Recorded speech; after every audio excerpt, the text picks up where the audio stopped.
I thought this was the time for this. When a star falls from the sky, it leaves a fiery trail.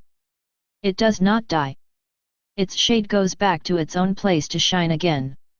The Indians sometimes find the small stars where they have fallen in the grass. In ancient times, objects in the night sky conjured superstition and were associated with gods and religion. But the misunderstandings about meteors lasted longer than those of most celestial objects. Meteorites, the pieces that make it to Earth, were long ago thought to be cast down as gifts from angels. Others thought the gods were displaying their anger. As late as the 17th century, many believed they fell from thunderstorms. They were nicknamed thunderstones. Many scientists were skeptical that stones could fall from the clouds or the heavens, and often they simply didn't believe the accounts of people who claimed to have seen such things. In 1807, a fireball exploded over Connecticut, and several meteorites rained down. By then, the first handful of asteroids had been discovered, and a new theory emerged suggesting meteorites were broken bits off asteroids or other planets. A theory that still holds. One of the most significant meteorite events in recent history destroyed hundreds of square miles of forest in Siberia on June 30, 1908. Across hundreds of miles, witnesses of the Tunguska event saw a ball of fire streak through the sky, suggesting the meteor entered the atmosphere at an oblique angle. It exploded, sending out hot winds and loud noises and shaking the ground enough to break windows in nearby villages. Small particles blown into the atmosphere lit the night sky for several days. No meteorite was ever found, and for years many scientists thought the devastation was caused by a comet. Now, the prevailing theory holds that a meteor exploded just above the surface. The largest meteorite recovered in the United States fell in a wheat field in southern Nebraska in 1948. Witnesses saw a giant fireball in the afternoon that some said was brighter than the sun. The meteorite was found buried 10 feet deep in the ground. It weighed 2,360 pounds. The most famous meteorite crater in the United States is misnamed Meteor Crater. It's in Arizona, and it's huge. The rim rises 150 feet from the surrounding plain, and the hole is 600 feet deep and nearly a mile wide. It was the first crater proved to be caused by a meteorite impact, which occurred between 20,000 and 50,000 years ago. For decades astronomers have reaped the values of written records kept for over 2,500 years in China and Europe. Eclipses, planets, and comets are mentioned and have brought about refinements to our current understanding of the long-term motion of these bodies, especially for comets such as Halley and Swift-Tuttle. Several meteor showers have also been identified which brought about a better understanding of their evolution as well. No other culture can provide comparable information as that gathered from the Chinese and European records, but this need not be a deterrent from learning about how other cultures felt about these moving bodies in the sky, and one of the richest regions of meteor and comet lore in the world is North America. During the last 15 to 20 years, archaeoastronomy has uncovered much concerning the astronomical beliefs of Native Americans. Unfortunately, the methods of keeping records of astronomical events were not as straightforward as those of the Chinese and Europeans, as there are no books lying around.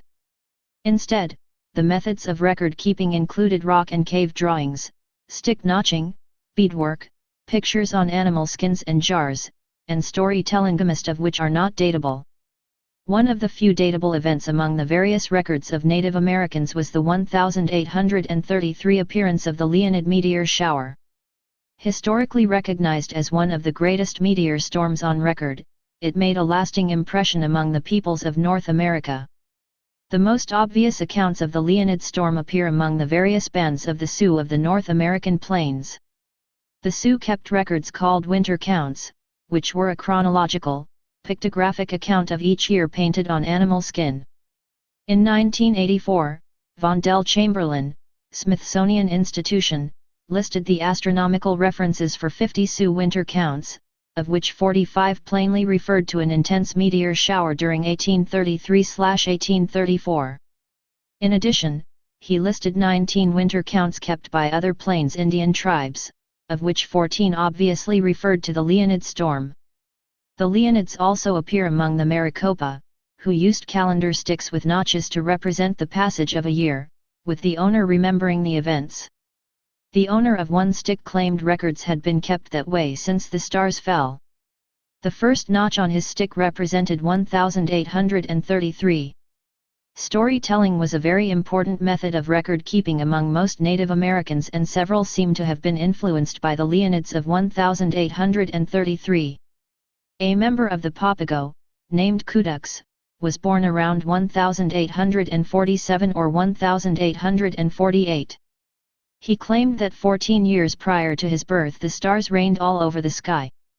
A less obvious Leonid reference may exist in the journal kept by Alexander M. Stephen, which detailed his visit with the Hopi Indians and mentions a talk he had with old Justinai on December 11, 1892. That Hopi Indian said, "How old am I? 50, maybe 100 years, I cannot tell. When I was a boy of so big, 8 or 10 years, there was a great comet in the sky, and at night all the above was full of shooting stars." That was a very long time ago, maybe 100 years, maybe more. During the probable lifetime of old Justinai there was never a great comet and a sky full of meteors in the same year, but he might be referring to two separate events such as the sun-raising comet 1843 I and the Great Leonid Storm of 1833, both of which occurred early in his life. The Pawnee have a story about a person known as Whaaaatt, who was supposedly killed by an enemy and eaten by animals, but then brought back to life by the gods. He was said to have come to Earth as a meteor and told the people that when meteors were seen falling in great numbers it was not a sign that the world would end.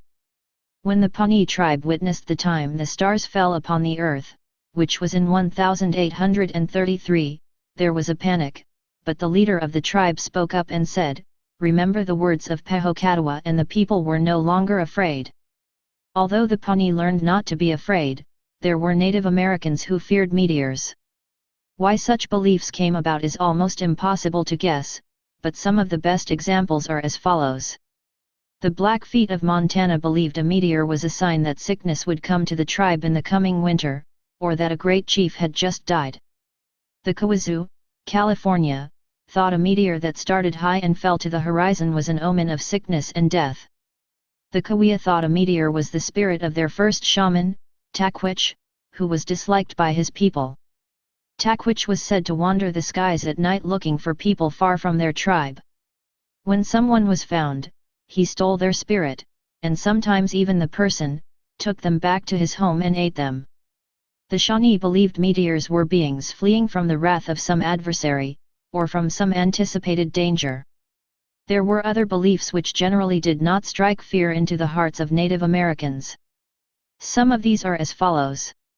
The Wintu, Northern California, explained meteors as the spirits of shamans traveling to the afterlife. The Chumash, California, referred to meteors as Alakiwohuk, which simply meant shooting star. They believed a meteor was a person's soul on its way to the afterlife. The Luiseno, California, believed they were merely stars which suddenly moved. The Eastern Pomo, North Central California, thought meteors were fire dropping from heaven. Interestingly, one of the most widely accepted beliefs was that meteors were the feces of stars. Such lore existed in the stories of the Nunamiut Eskimos, the Cosaudi of Louisiana, formerly located in Tennessee, and numerous Southern California tribes. A slight variation of this came from the Kiliwa, Baja California, who believe meteors were the fiery urine of the constellation Smee. Smee has not been defined GWK. Many of the beliefs mentioned above are also attributed to comets, and most storytelling seems to rarely provide conclusive evidence that the object being discussed is indeed a meteor. Because of this, a very interesting story is being included which originates from the Great Lakes region. The Ojibwe of the Upper Great Lakes region had a story about Genondawayanung, which meant long-tailed heavenly climbing star. During the 1980s, Thor Conway visited the Ojibwe and talked to Fred Pine, an Ojibwe shaman. Pine's story about the creation notes that Genondawayanung was a star with a long, wide tail which would return and destroy the world someday. He said, "It came down here once, thousands of years ago. just like a sun. It had radiation and burning heat in its tail. The comet was said to have scorched the earth so that nothing was left, except the Native Americans, who were warned ahead of time by Chimanatu, a holy spirit, and had gone to a bog and rolled themselves up in the mud to protect themselves from the heat. Pine continued, it was just so hot that everything, even the stones, were cooked. The giant animals were killed off. You can find their bones today in the earth. It is said that the comet came down and spread his tail for miles and miles. Thereafter, all comet and meteors were treated as serious omens which required the interpretation of the Ojibwe shamans. There are other stories of a great fire coming from the sky and destroying everything except for certain Native American tribes. In some cases the tribes claimed they were warned, while others claimed they just ran for the nearest bodies of water. Another form of record-keeping were rock petroglyphs, or pictures carved into rock. The western United States abounds with these pictures, but any dating is virtually impossible. Once again, it is frequently difficult to determine whether the object carefully carved into rock is a meteor or a comet. One rock drawing frequently debated as to its exact depiction was produced by the Venturno triblet of the Chumash at Burro Flats. A pair of discs with long tails are located on the wall of a cave and have been interpreted by Travis Hudson and Ernest Unday 1978, as portraits of a comet seen over an interval of a few days or weeks. On the other hand, E.C. Krupp, 1983, has pointed out that the images have a dynamic appearance that suggests rapid movement and change. If they are celestial at all, I would associate them with meteors, and, in particular, with the especially bright and dramatic type known as fireballs. The most common petroglyphs depict a circle with a wiggly line emanating from it. Various archaeologists have interpreted these as meteors, comets, and even snakes. Another form of record-keeping appears in the form of pottery art. Although there are not many examples of this, the Field Museum in Chicago contains Hopi jar, designated number 66760, with a very striking scene depicted. Brought to the museum during the 1890s, the jar depicts mountains, above which are stars and three objects falling towards the ground. Although the scene seems to imply meteors, it is not certain whether it is a shower or a spectacular meteor that broke up as it fell. According to William Grumullins at the Field Museum, the notes on this jar indicate it was found near Orabe, Arizona, and was of recent origin. He ventured to guess that the jar might have been made sometime during the 1850s to 1890s. It might be possible that this jar depicts the Leonid storm of 1833, although it seems difficult to imagine the Hopi would have still been impressed so much by the storm 2 to 5 decades after the event. On the other hand, it could be a painting of one of two other storms which were observed in various parts of the world in 1872 and 1884, although none of the winter counts mentioned earlier seem to have noted these. The Nunamiut Eskimos also found meteorites, but believed they came from thunderstorms. Stay paranoid, my friends.